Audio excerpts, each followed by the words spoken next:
Namando, namando, namando, namando, namando, namando.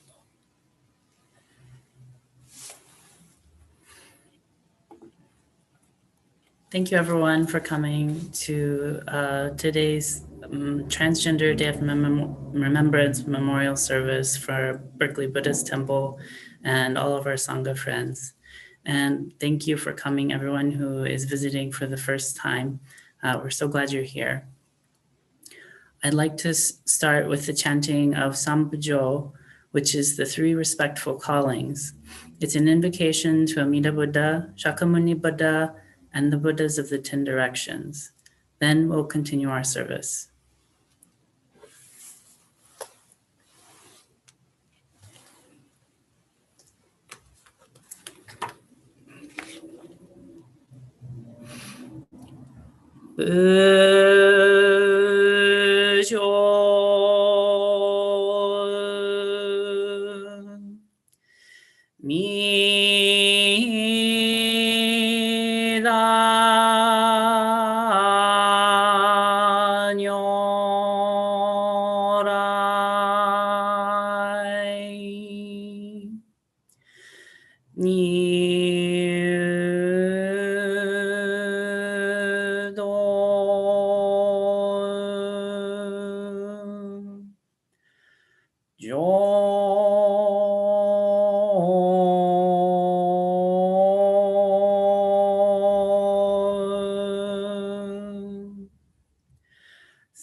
Namandam, namandam, namandam, namandam, namandam, namandam, namandam.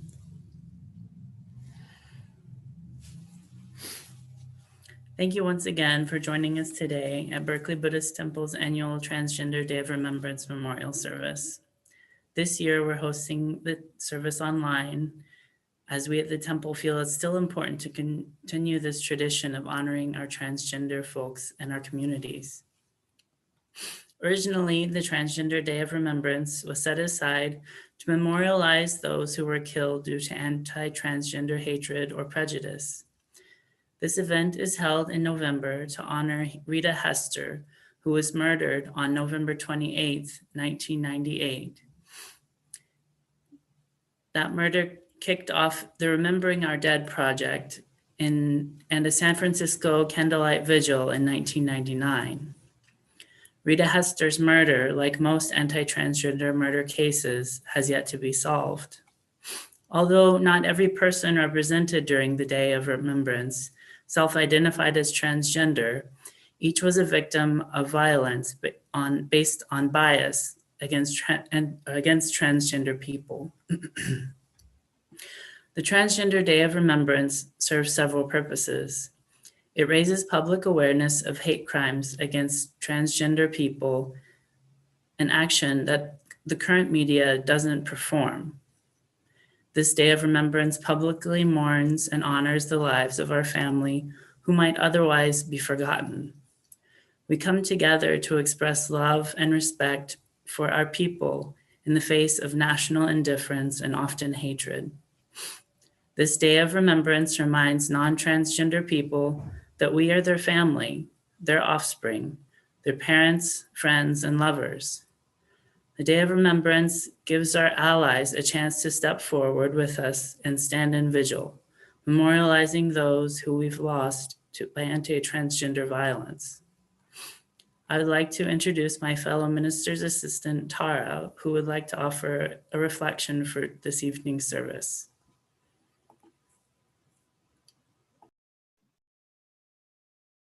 Good evening, everybody. Thank you, Reverend CJ. And hello, everyone. Thank you for joining us today.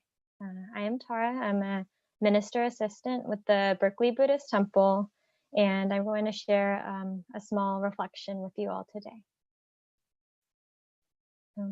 There was a young person who told me that the one thing that would make everything better would be if they were seen by the world as male. I sat through meetings of his mother calling him she and calling him by his name given at birth instead of his chosen name.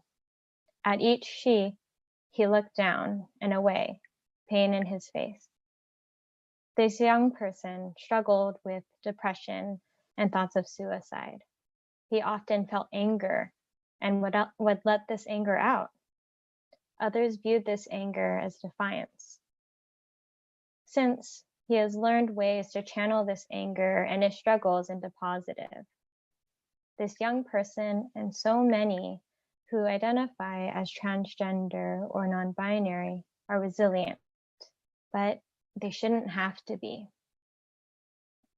Using the wrong pronouns, using the wrong name, not having a bathroom to go to, being teased, being called names, being bullied, not being seen as human, being abused, being sexually abused, being hurt, being killed. This is the experience of so many transgender and non-binary people, and that is not okay. We must recognize these wrongs and do better. We must respect all people's identities and support and accept each person as they are. Transgender people and non-binary people and queer people, are humans, and are worthy of love and compassion. To transgender people and non-binary people, I am a cisgender female, and I cannot know your pain or your suffering or your experiences. I do know that you are enough and you are worthy of love and compassion, And I hope this world will treat you with respect as people and accept you as you are. I would like to close with a quote from Jazz Jennings. Being transgender is not just a medical transition.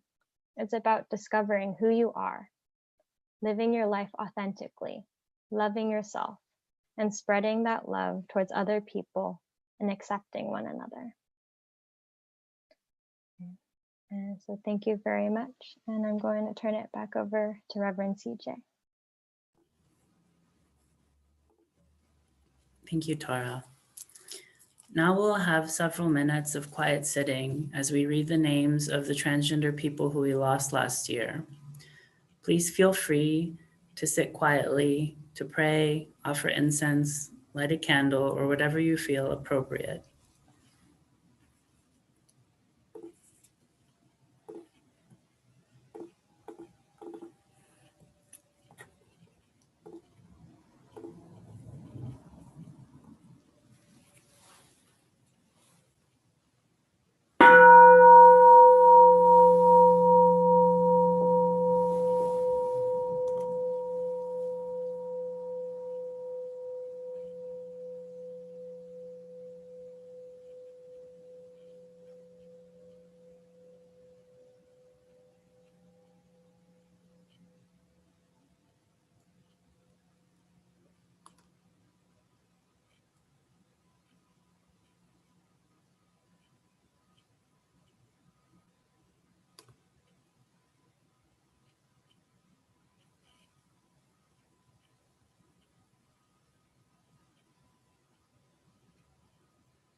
Namo Amida Butsu, Namo Amida Butsu, Namo Amida Butsu, Namo Amida, Namo Amida, Namo Amida, Namo.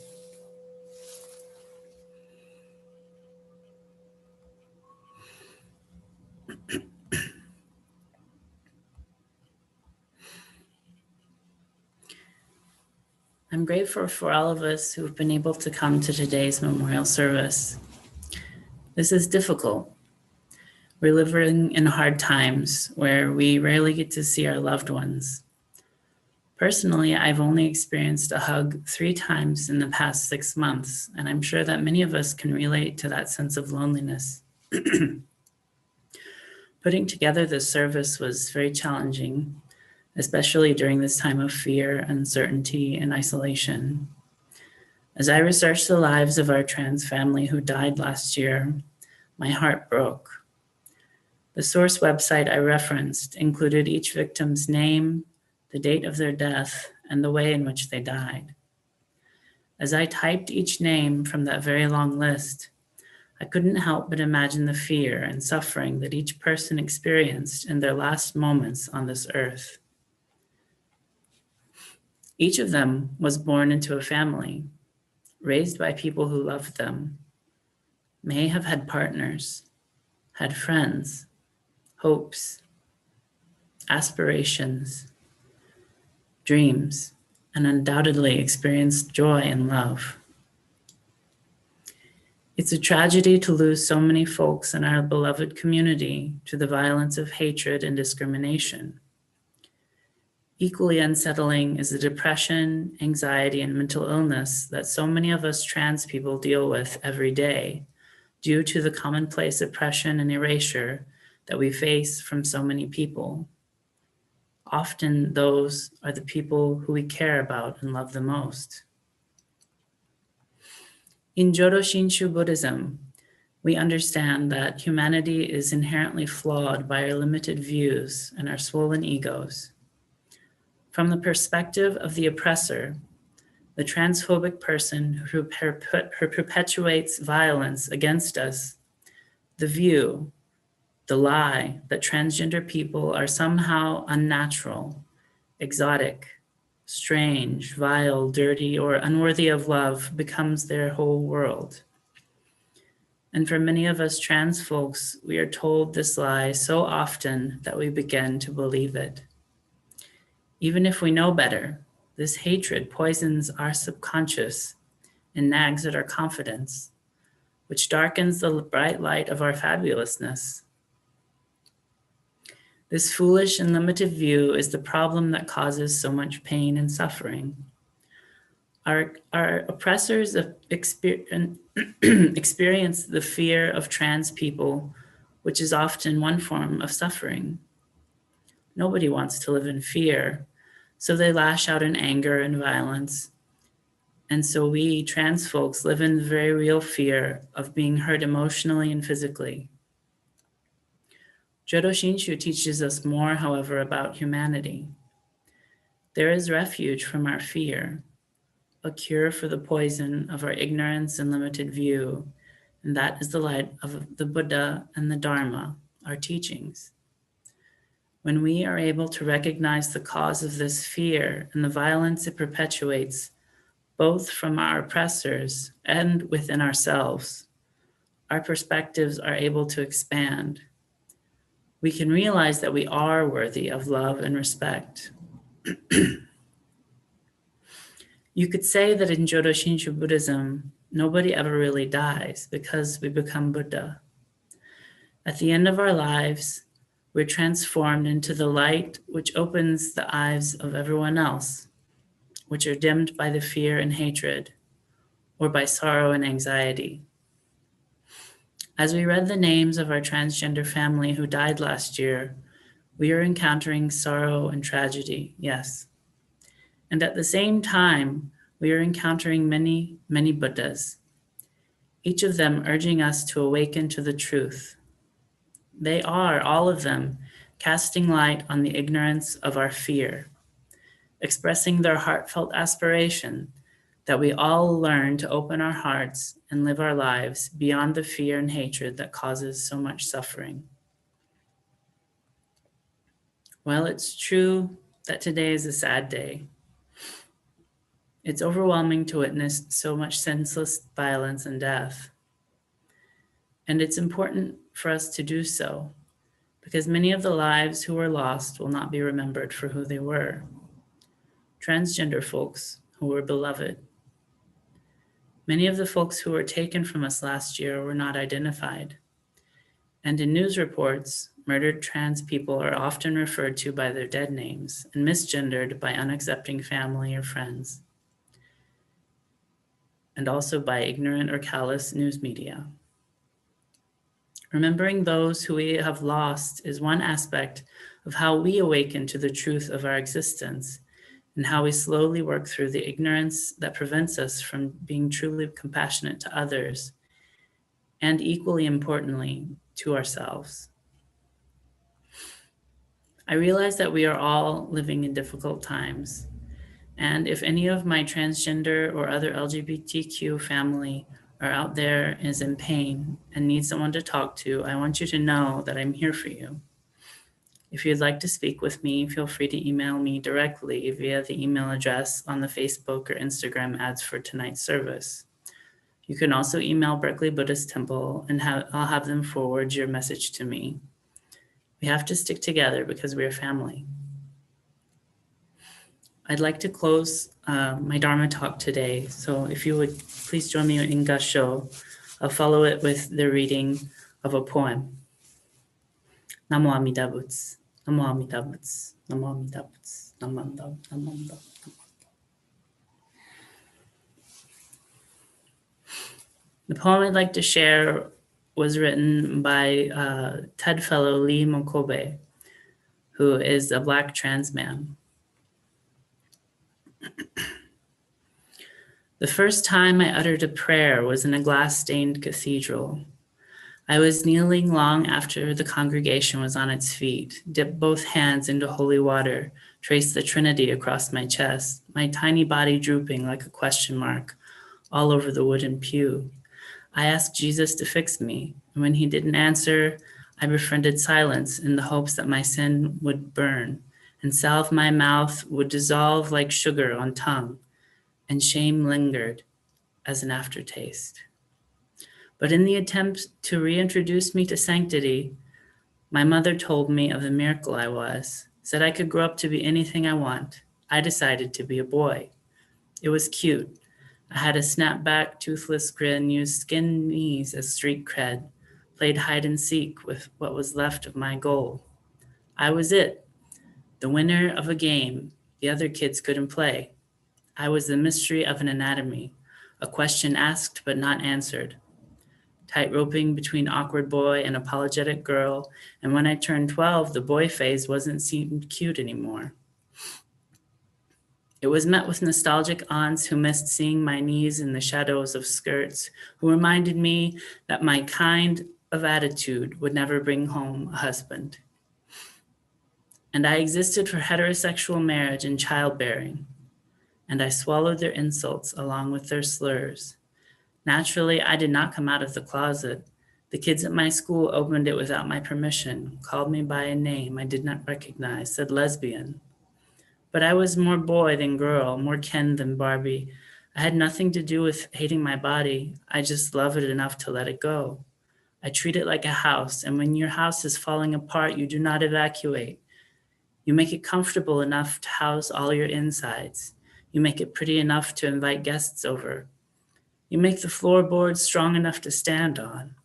My mother fears I have named myself after fading things, and she counts the echoes left behind by Maya Hall, Leela Alcorn, Blake Brockington. She fears I'll die without a whisper, that I'll turn into what a shame conversations at the bus stop. She claims I've turned myself into a mausoleum, that I'm a walking casket. News headlines have turned my identity into a spectacle, Bruce Jenner on everyone's lips, while the brutality of living in this body becomes an asterisk at the bottom of equality pages.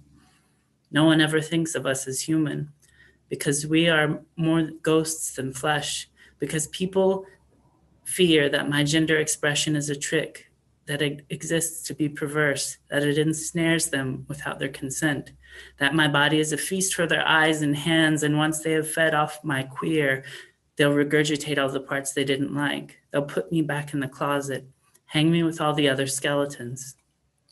I will be the best attraction. Can you see how easy it is to talk people into coffins, to misspell their names on gravestones, and people will still wonder why their boys rotting. They go away in high school hallways. They are afraid of becoming another hashtag in a second, afraid of a classroom discussion becoming like Judgment Day. And now oncoming traffic is embracing more transgendered children than parents. I wonder how long it will be before trans suicide notes start to feel redundant, before we realize that our bodies become lessons about sin, way before we learn how to love them. Like God didn't save all my breath and mercy. Like my blood is not the wine that washed over Jesus's feet. My prayers are now getting stuck in my throat. Maybe I'm finally fixed. Maybe I just don't care. Maybe God finally listened to my prayers. Thank you.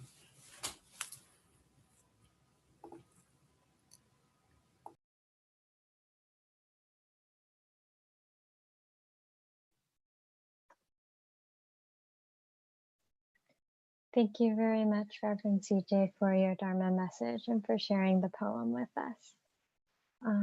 So thank you, everybody, for joining us today for the Transgender Day of Remembrance Memorial Service, to take the time to remember the transgender people who have been lost in this past year.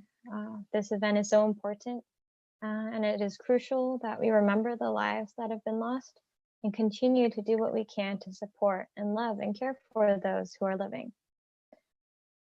Thank you so much, Reverend CJ, for coordinating today's service, today's meaningful service, and for sharing the Dharma with us. On behalf of the Berkeley Buddhist Temple, we hope that all of you will stay safe and stay well and support and advocate for our transgender Sangha and family. So thank you again for joining us today.